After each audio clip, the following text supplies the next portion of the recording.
수요 오후 찬양 기도에 오신 동산의 모든 성도님들을 주님의 이름으로 사랑하고 축복합니다.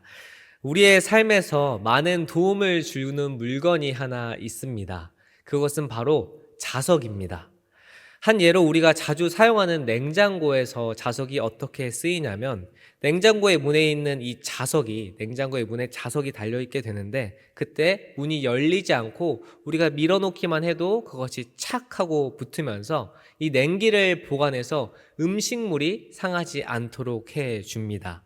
또한 이 세탁을 해주는 세탁기나 또한 청소를 하는 먼지를 흡입해주는 이 청소기에서도 자석의 힘이 필요합니다. 이 모터의 회전력을 만들어서 운동하는 것이 바로 자석에서 나오는 자기력의 힘이기 때문입니다. 이처럼 자석은 자기장이라는 보이지 않는 힘, 자력을 통해 물체를 끌어당기기도 하고 밀기도 하면서 모터를 회전시키고 또 냉장고의 문을 닫아주는 이러한 우리 삶에 많은 도움을 주는 물건 중에 하나라고 할 수 있습니다. 물체와 아무런 접촉이 없어도 자력을 통해 영향력을 행사하는 것이 바로 자석입니다. 성령 하나님께서도 이와 마찬가지라고 할 수 있습니다. 보혜사 성령님께서는 우리가 하나님의 뜻 가운데 나아갈 수 있도록 우리를 당기시기도 하고 또한 죄에서 멀어지기도 하기 때문입니다. 오늘 본문의 시도 이 사실을 노래하고 있습니다. 과연 어떤 내용을 가지고 노래를 하는지 오늘 본문 말씀을 통해 함께 살펴보고자 합니다. 우선 하나님께서는 이스라엘을 은혜의 자기장 아래에 두어서 자기 뜻 가운데 나아갈 수 있도록 인도하셨습니다. 그러나 이스라엘은 하나님의 인도하심을 잃어버리며 반복적으로 죄를 지었습니다. 우상 숭배를 하기도 했고 하나님의 뜻을 거스르며 때로는 여호와 하나님을 전혀 찾지 않기도 했습니다. 그럼에도 하나님께서는 아브라함에게 하신 이 약속 때문에 이스라엘을 버리시지 않았습니다. 이스라엘이 죄를 지을 때도 우상을 섬기며 하나님을 떠날 때에도 주님은 이 아브라함과 하신 약속을 기억하셔서 그들을 끝까지 인도해 가셨습니다. 하나님께서 하신 약속은 자기 곁으로 끌어당기는 은혜의 자기장과도 같다고 할 수 있습니다.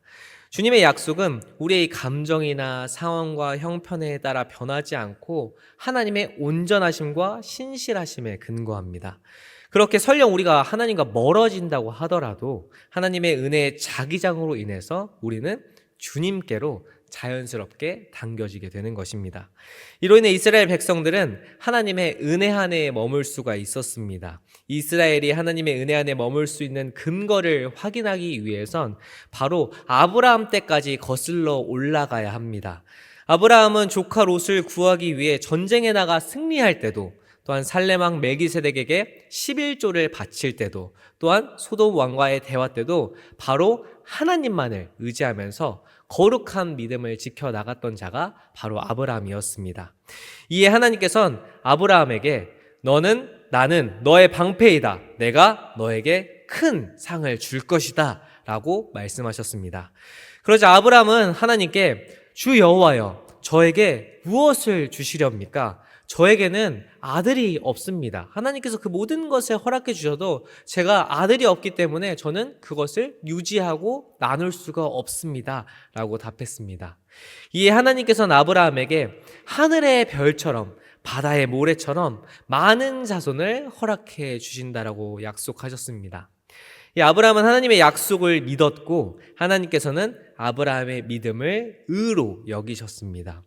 이후 하나님께서는 동물을 반으로 쪼개놓고 그 사이를 지나가면서 아브라함에게 자기의 언약을 눈으로 볼 수 있게 확증해 주셨습니다. 원문을 통해 살펴보면 언약을 맺는다라고 표현을 하지 않고 언약을 자른다라고 표현을 합니다. 언약을 자른다라고 표현한 것은 짐승을 반으로 자른 사이를 지나간 것처럼 언약을 어기게 되면 이 짐승처럼 죽음을 맞이할 것이다 라는 의미를 가집니다. 당시 문화에선 언약을 맺을 때 두 존재가 서로 동등하거나 최소한 이 어느 정도의 대등한 위치에서 맺는 약속이 아까 말했던 그 언약의 표징이었습니다. 그래서 보통은 이 왕과 왕이 또한 부족과 부족, 조금 그 대등한 차이, 좀 다르지만 대등한 차이를 가지는 뭐 주군과 신하 사이에 맺는 것이 바로 이 언약의 행위였습니다.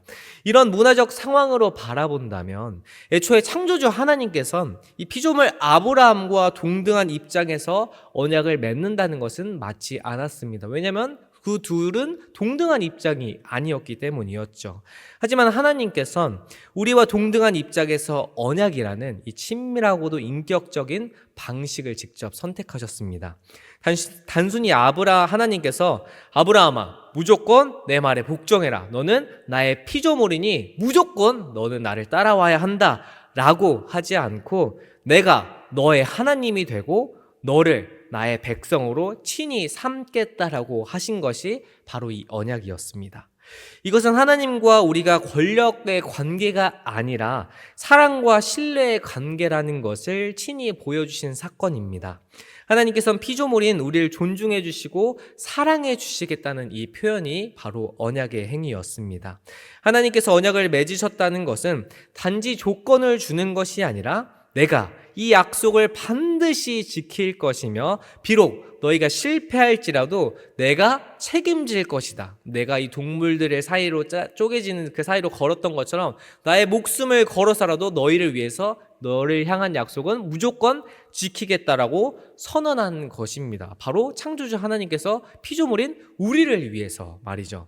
그래서 하나님께서는 아브라함과 언약을 맺을 때 쪼개진 동물 사이로 같이 지나간 것이 아니라 혼자 지나가셨습니다. 인간은 실패할 수도 있었기 때문에 너희들은 괜찮다. 하지만 나는 이것을 직접 보여주면서 나는 절대 실패하지 않을 것이다. 나는 절대 포기하지 않을 것이다 라는 것을 아브라함의 눈으로 직접 볼 수 있게 지나가신 것입니다.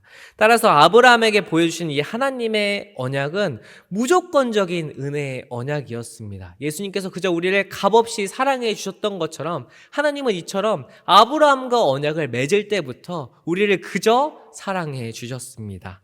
이스라엘의 죄를 지어도 하나님께서 끝까지 포기하지 않으셨던 이유가 바로 이 아브라함과 맺은 언약 때문이었습니다. 하나님께서는 아브라함과 맺은 자기의 약속을 근거로 구원을 이루어 나가셨습니다. 400년 동안 노예 생활을 하던 이스라엘의 고통을 들으시고 구원하신 것도 바로 이 하나님께서 하신 약속 때문이었습니다. 하나님께서는 자기 백성들에게 누가 진정한 신인지 확실히 알려주기 위해서 이집트에 재앙을 내리셨습니다. 여호와 외에는 다른 신은 그저 허수아비라는 것을 직접 보여주셨습니다. 이스라엘의 믿음의 선조들을 통해 여호와 하나님이 우리의 하나님이라는 지식을 그들은 가지고 있었습니다. 하지만 그들은 하나님에 대한 확실한 사실 그리고 삶의 직접적인 체험이 없는 자들이 바로 이 이스라엘 백성들이었습니다. 하나님은 이 사실을 명확하게 하기 위해서 자기의 엄청난 힘과 능력을 이집트에 보이시기로 작정하셨습니다. 뿐만 아니라 이집트 사람에게도, 이스라엘뿐만이 아니라 이집트 사람에게도 온 천하에 나와 같은 자가 없음을 알게 하셨습니다. 하나님께서는 자기 말씀처럼 10가지 재앙과 홍해의 기적을 통해서 이스라엘과 바로와 이집트 모든 사람들에게 진정한 신이 바로 여호와 하나님이라는 사실을 만천하에 드러내셨습니다. 하나님의 은혜의 근거로 이스라엘은 드디어 자유인이 되었고 약속하신 땅 가나안을 향해 나아갈 수 있었습니다. 하지만 약속의 땅 가나안으로 가는 이 사망의 여정은 결코 쉽지가 않았습니다. 이스라엘 백성들은 그 여정 가운데 많은 불만들을 쏟아놓기 시작했습니다. 출애굽기 16장 3절의 말씀입니다. 이스라엘 자손이 그들에게 이르되 우리가 애굽 땅에서 고기 가마 곁에 앉아있던 때와 떡을 배불리 먹던 때에 여호와의 손에 죽었더라면 좋았을 것을 너희가 이 광야로 우리를 인도해 내어 이 온 회중이 줄여 죽게 하는도다 라고 말했습니다. 또 그들은 마실 물이 없다며 불만을 토로했습니다. 출애굽기 17장 3절에서는 이렇게 말합니다. 거기서 백성이 목이 말라 물을 찾으매 그들이 모세에게 대하여 원망하여 이르되 당신이 어찌하여 우리를 애굽에서 인도해 내어서 우리와 우리 자녀와 우리 가축이 목말라 죽게 하느냐라고 말했습니다. 그런데 정말 아이러니한 것은 이집트에서 구원해 달라고 소리를 쳤던 자들이 바로 이스라엘 백성들이었습니다. 출애굽기 2장 23절을 보면 이것이 잘 나와 있는데 여러 해 후에 애굽 왕은 죽었고 이스라엘 자손은 고된 노동으로 말미암아 탄식하며 부르짖으니 그 고된 노동으로 말미암아 부르짖는 소리가 하나님께 상달된지라라고 말합니다. 이스라엘의 부르짖음이 하나님께까지 들렸다라고 표현합니다. 이후 하나님께서는 아브라함과 이삭과 야곱에게 하신 이 약속을 기억하셔서 이스라엘을 약속의 땅 가나안으로 인도하셨습니다. 하지만 이스라엘은 먹을 것이 없다며 또한 마실 것이 없다며 불평불만들을 쏟아놓기 시작했습니다. 현실적으로 바라본다면 분명 이 사막은 이집트에서 집을 짓고 살던 이 환경과는 너무나도 다르고 척박하고 어려움이 넘쳐나는 곳이 맞습니다. 그럼에도 하나님께서는 그들이 어렵지 않을 수 있도록 낮에는 구름 기둥과 밤에는 불 기둥을 통해 또한 만나와 메추라기로 그들을 먹이시고 보살폈지만 백성들에게 현재 당면한 어려움은 또 다른 문제라고 생각했습니다. 그들은 오히려 이집트에서는 고기 삶는 솥도 있었고 빵도 우리가 배부르게 먹을 수 있었는데 광야에서 우리가 굶어 죽게 될 것이라며 하나님이 이집트에서 우리를 그냥 죽이는 게 나았을 것이라고 불만을 토해냈습니다. 그들은 분명 이집트에 있을 때 우리가 이 노예 생활로 죽을 것 같다고 그 슬픔과 어려움이 하나님에게까지 상달되었다고, 그래서 하나님이 그 얘기를 들으시고 이스라엘을 구출해 내셨는데 그 사막의 여정이 어려움을 토해내면서 아니 우리가 차라리 이집트에서 죽었는 게 차라리 나았을 것 같아 라고 하면서 그 과거의 일을 회귀했던 것이었습니다. 또 이스라엘은 시내산에 도착하게 되었을 때 금송아지를 만들게 되었습니다. 하나님께서는 시내산에서 이스라엘 백성들에게 언약의 말씀을 친히 알려주고자 했습니다. 내가 너희를 사랑하는 것처럼 너희가 나를 사랑할 수 있는 방법, 그리고 너희가 서로 사랑할 수 있는 방법들을 친히 알려주고자 했습니다. 하지만 백성들의 대표로 모세만이 시내산에 올라 하나님의 율법을 받게 되었습니다. 약 40일간 모세가 하나님의 율법을 받는 동안 백성들은 기다림에 지쳐갔습니다. 사실 하나님께서 율법을 이스라엘 백성 전부가 다 듣는 가운데서 언약의 말씀을 선포하고자 했습니다. 그러나 하나님께서는 십계명을 선포했을 때, 이 언약을 알려주셨을 때 이스라엘 백성들은 하나님께서 자신들에게 직접 말씀을 들려주는 것을 감당하지 못했습니다. 이 사실을 출애굽기 20장 19절을 보면 잘 나타나 있습니다.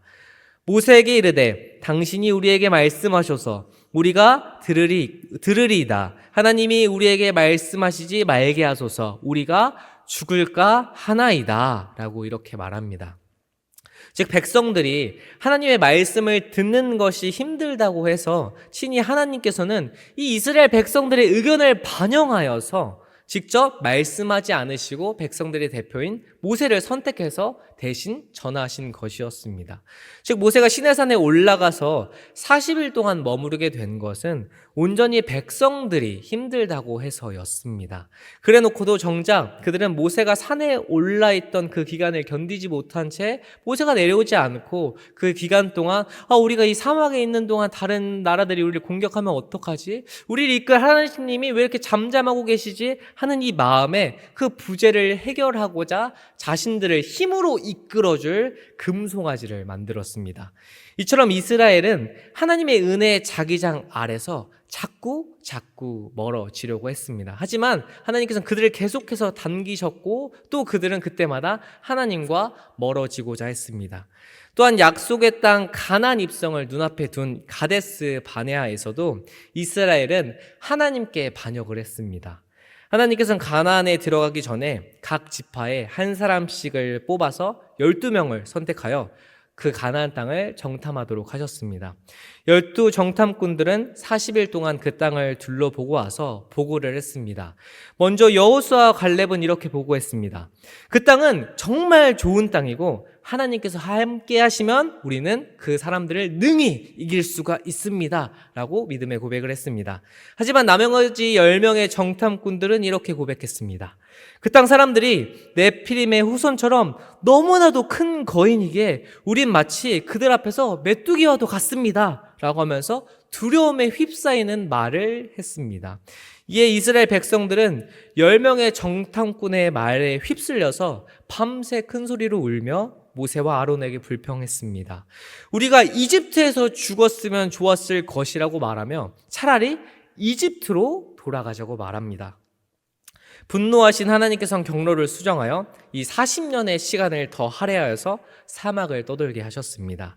현실적인 관점으로 본다면 이스라엘은 하나님에 대한 불신으로 이 발생한 기간이었습니다. 그럼에도 하나님께서는 포기하지 않으시고 오히려 이 40년의 시간을 통해 그들을 버리고 아예 내버려두지 않으시고 그럼에도 이끌어가면서 그들을 강압적으로 나아가는 것이 아니라 40년의 시간을 통해 차근차근 하나씩 훈련시켜 나갔습니다. 바로 하나님만을 의지하고 너희가 이 은혜의 자기장 아래 있을 때 나에게 끌려온다는 것을 깨닫게 하기 위해서 계속 깨닫게 고난을 통해서 그것을 알도록 하셨습니다.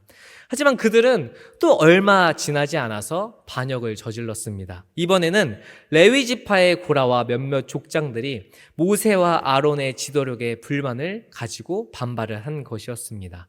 고라는 레위 지파의 출신으로 출애굽 당시 하나님의 장막을 운반하는 임무를 수행했던 자였습니다. 그는 누구보다 하나님을 사랑하며 섬겨야 했지만 도리어 250여 명의 세력을 이루어서 사촌인 모세와 아론을 대적했습니다. 반역의 이유는 모세와 아론이 너무 많은 권력을 행사한다는 것이었습니다. 고라는 다단과 아비람, 온과 함께 자신들도 이스라엘 민족을 인도할 자격이 있다라고 주장했습니다. 그들의 주장은 영적인 교만함에 근거했습니다. 모세와 아론이 지나치게 권력을 집중하고 있다는 이유로 반란을 일으켰고 그들은 결국 하나님께 벌을 받게 되었습니다. 이후 다시 그들은 하나님께 순종해야 된다. 그 하나님이 세우신 모세와 아론을 따라가야 한다라고 생각을 했고 또 시간이 지나면서 고라의 가문의 이 끔찍한 일을 뒤로한 채 이스라엘은 다시금 약속의 땅 가나안으로 가기 위한 사막의 여정을 떠났습니다. 하지만 또 얼마 지나지 않아서 하나님에 대한 불평이 조금씩 싹트기 시작했습니다. 에돔 땅을 돌아가야 했기에 길은 더 험하고 여정은 더 어려웠습니다. 발밑에 뜨거운 모래와 앞은 끝없는 사막, 뒤는 오랜 방황의 흔적뿐이었습니다. 이에 사람들은 점점 지쳐갔고 이 사막과 같이 그들의 마음 또한 메말라갔습니다. 이스라엘은 결국 또다시 입을 열어 하나님과 모세를 향해 불평을 터뜨렸습니다. 왜 우리를 도대체 이집트에서 끌고 왔습니까? 이 사막에서 죽게 하려고요? 음식도 없고 물도 없고 이 하찮은 만나도 이제는 너무 지긋지긋합니다 라고 표현을 했습니다. 백성들의 말은 단순한 짜증이 아니었습니다. 하나님께서 주신 이 만나를 하찮다라고 표현을 하면서 하나님의 은혜 자체를 경멸하며 무시했습니다. 이 피조물인 인간이 말이죠. 하나님께서는 이스라엘에게 매일같이 내려주신 만나는 그저 다른 것이 아니라 그들이 살아갈 수 있는 생명 그 자체였습니다. 이에 하나님께서는 불뱀을 백성들 가운데 보내어 심판하셨고 많은 백성들이 죽기 시작했습니다. 백성들은 그제야 잘못을 깨닫고 모세에게 달려와 하나님께 기도해달라고 요청했습니다. 하나님께서는 모세에게 놋뱀을 만들어 장대 위에 매달라고 하시며 뱀에 물린 자마다 놋뱀을 보면 살 것이라고 말씀하셨습니다. 바로 십자가에 달리신 예수 그리스도를 믿음으로 바라볼 때 구원을 얻는 것처럼 말입니다. 이스라엘은 이집트에서부터 나와서 이 약속의 땅 가나안으로 가는 여정 중에 여러 번의 죄를 지으면서 불만을 터뜨렸습니다. 그리고 그때마다 그들은 다른 때가 아니고 바로 애굽에서 살던 때를 그리워했습니다. 사실 이스라엘이 이집트로 돌아가고 싶어 했던 이 마음은 단순한 과거의 향수가 아니라 죄와 세상에 대한 복귀를 말합니다. 쉽게 말해서 애굽은 죄와 세상을 대변하고 약속의 땅 가나안은 구원을 말한다고, 즉 구원을 향한 이 순례의 여정을 말한다라고 할 수 있습니다. 즉 이스라엘은 애굽이라는 이전의 세상에서 벗어나 가나안이라는 이 구원으로 가는 이 순례자의 여정 속에 있는 것이었습니다.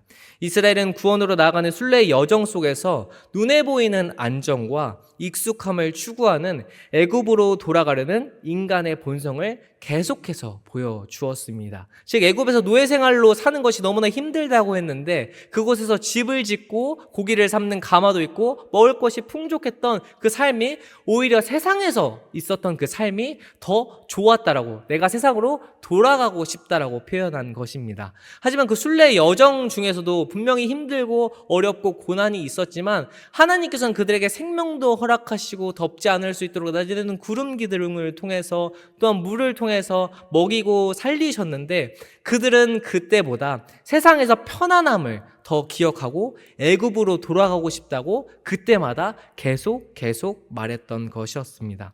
가나안을 향해 가는 여정은 하나님의 구속 역사에 참여하는 길이기에 필연적으로 고난이 따라오게 됩니다. 바로 예수 그리스도께서 십자가를 통해서 십자가의 고난 중에서도 하나님의 영광을 이루셨던 것처럼 하나님의 영광을 위한 과정은 곧 고난의 여정임을 말해준 것이었습니다. 필연적으로 고난이 따라오게 되지만 이때의 고난은 형벌은 아닙니다. 왜냐하면 하나님께서는 고난을 통해 없어질 세상의 가치관이 아니라 영원한 말씀의 가치관을 의지하도록 우리를 훈련시키고 우리의 마음밭을 변화시키기 때문입니다. 이것을 신명기 8장 4절부터 6절의 말씀을 보면 더욱 명확하게 알 수 있습니다. 신명기 8장 4절에서부터 6절까지의 말씀입니다. 이 40년 동안에 내 의복이 헤어지지 아니하였고 내 발이 부르트지 아니하였느니라. 너는 사람이 그 아들을 징계함 같이 내 하나님 여호와께서 너를 징계하시는 줄 마음에 생각하고 내 하나님 여호와의 명령을 지켜 그의 길을 따라가며 그를 경외하였지니라. 아멘. 이 5절의 말씀을 보면 하나님이 징계한다라고 표현을 하고 있습니다. 징계한다는 히브리어의 원문의 뜻을 살펴보면 고난 등을 통해서 겸손하게 한다라는 의미를 가지고 있습니다.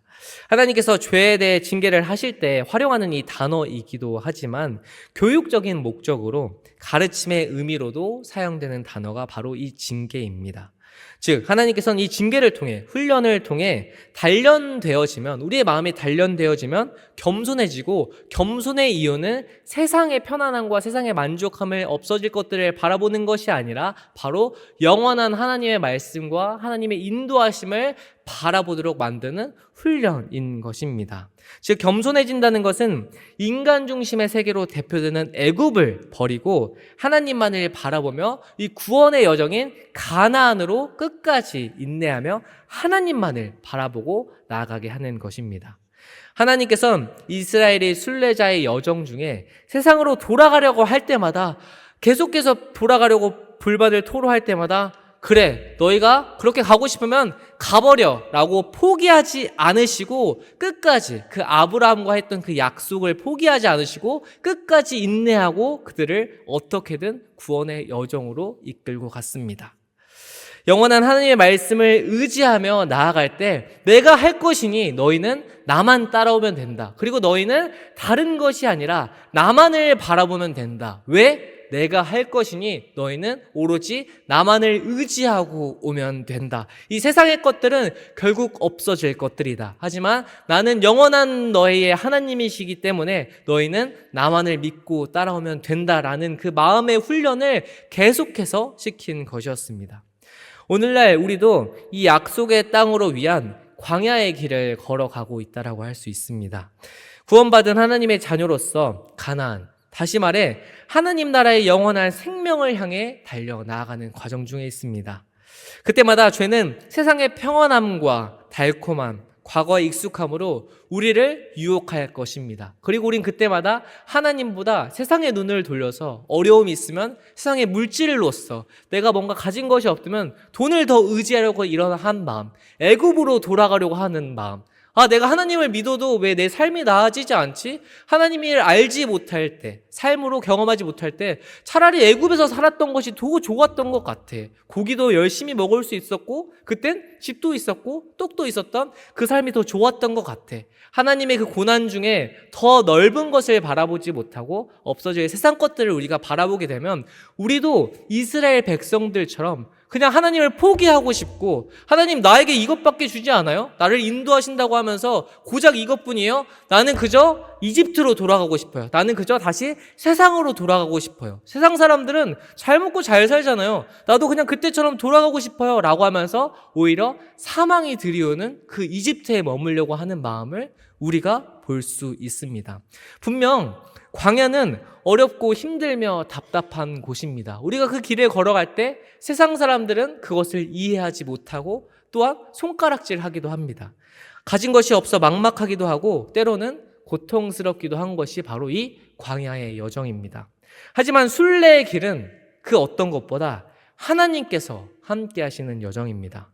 주님은 우리를 다시 죄의 자리로 돌아가시도록 부르신 적이 없습니다. 그리고 우리가 죄로 돌아가려고 할 때 절대 우리의 손을 잡고 놓지 않으시는 분이 우리의 하나님입니다.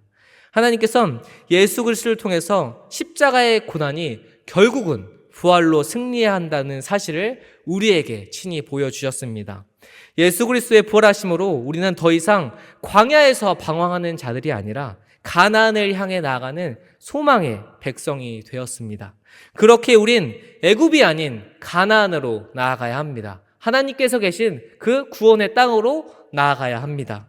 예수님께서 걸어가신 그 길을 따라 우리도 멈추지 말고 하나님만을 의지하며 끝까지 걸어가야 합니다. 성령 하나님께서 우리를 은혜로 담기시며 언제나 함께 하실 것이기 때문입니다. 마지막 시편 105편 45절도 이것을 이야기하고 있습니다.